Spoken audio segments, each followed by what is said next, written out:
Bonjour à tous, nous sommes avec Philippe Collignon, notre ambassadeur Baker.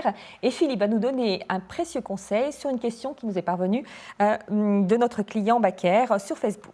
Alors, que puis-je mettre comme jolie plante sur ma terrasse ? Elle est exposée plein sud et en été, les plantes ont tendance à brûler au soleil malgré mes nombreux arrosages. Ah, c'est vrai que même si vous vous absentez quelques heures, parfois lorsqu'il fait sec et qu'il y a du vent, ça accélère l'évaporation qu'il y a dans un bac. Et si le bac est en plastique et si en plus il est noir ou foncé, là vous augmentez encore l'évaporation, l'évapotranspiration et de la plante et du sol. Et si votre terreau est de mauvaise qualité, il se réhydrata très très mal. C'est-à-dire que lorsqu'on arrose, on a l'impression d'arroser, mais l'eau coule sur les bords et ne réhumecte pas le terreau. C'est le cas d'un mauvais terreau.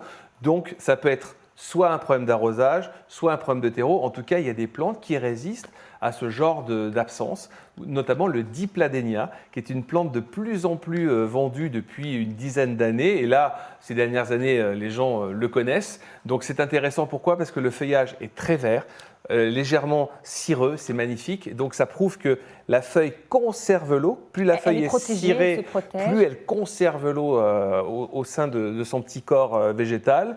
Et puis vous avez une fleur en forme de trompette, rouge, blanc. Vous avez même, vous, chez vous, une variété assez rare qui est orange, qui est magnifique. Une jaune même. Une jaune. Oui. Et toutes ces trompettes vont fleurir maintenant jusqu'aux premières gelées. On pourra même les hiverner un petit peu comme les pélargoniums pour les reprendre l'année suivante. Mais en tout cas, c'est une plante qui résiste à la sécheresse. Bon, il faut quand même l'arroser, hein, mais et qui va aussi retomber et que vous pouvez aussi habiller des jardinières, les mélanger avec des légumes, des aromatiques, etc.